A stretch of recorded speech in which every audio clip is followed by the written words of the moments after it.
சரி, இப்போ பொதுவா நம்ம ஒரு விஷயம் எல்லார்கிட்டயும் கேட்கறது வந்து, கடன் நம்ம வாங்கிர்றோம். பட் ஆனா, அத அடைக்கிறதுக்கு வந்து நெறைய பிரச்சனைகள வந்து சந்திக்கிறோம். நமக்கு தேவையான பண வரவு கிடைக்க மாட்டேங்குது.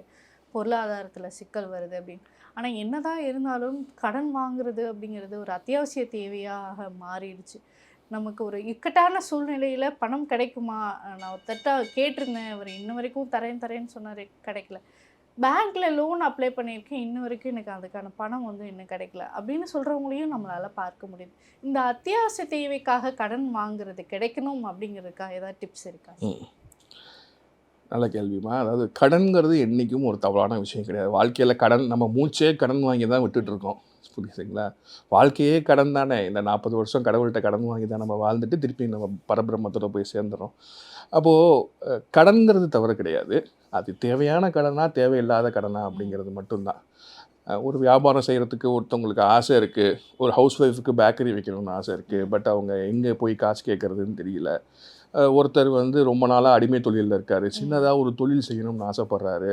அப்ப அவருக்கு அதுக்கு முதலீடுக்கு காசு தேவைப்படுது. காசு வந்துருச்சுன்னா, நான் சம்பாரிச்சு திருப்பி அத அப்படியே படிப்படியா கட்டிருவேங்கிற கனவுல அவங்க இருக்காங்க.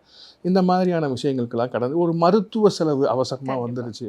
டைம் பீயிங்க்கு கிடைச்சிருச்சுன்னா, வேற ஒரு சொத்து வித்து நான் அதுலேருந்து காசு எடுத்து இந்த கடன அடைச்சிடுறேன் அப்படின்னு சொல்லுவாங்க. இல்லன்னா, பொதுவாவே ஒரு விஷயத்த லிக்விடேட் பண்ண முடியாம தவிக்கிறவங்க. ம். என்கிட்ட ஒரு வீடு இருக்கு, இடம் இருக்கு, கார் இருக்கு. எனக்கு அவசரமா காசு தேவைப்படுது. ஆனா, இது லிக்விடேட் ஆக மாட்டேங்குது. ம். ப்ராப்பர்ட்டியா இருக்கு.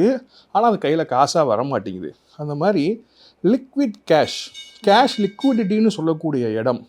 இது எங்க இருக்குன்னா, ஒரு வீட்ல சவுத் ஈஸ்ட் கார்னர் தென்கிழக்கு ஓகே. அக்னி மூலை தான். இதுக்கு முன்னாடி சொன்ன நெகட்டிவ் கடனுக்கும் இதான் சொல்லியிருப்பேன். ம். கிரெடிட் கார்டு சம்மந்தப்பட்ட விஷயத்துல மாட்டுறதும் இங்க தான். ஆமா. அங்க அக்னி இல்லாத பட்சத்தில் தவறான கடன்ல போய் மாட்டிக்குவாங்க. அங்க சரியான அக்னி இருக்கும் பட்சத்தில் அது கிரியேட்டிவான நம்ம ஒரு விஷயத்த உருவாக்கக்கூடிய விஷயங்களுக்கான கடனா வந்து அது திருப்பி செலுத்தப்படும். ம். அப்ப எந்த விதமான ப்ராப்பர்ட்டி லிக்விடேஷனா இருந்தாலும், ஒரு கடன் தேவைப்படுது, ஒரு மணி லிக்விடிட்டி வேணும்னா, ம். அது சவுத் ஈஸ்ட் கார்னரே.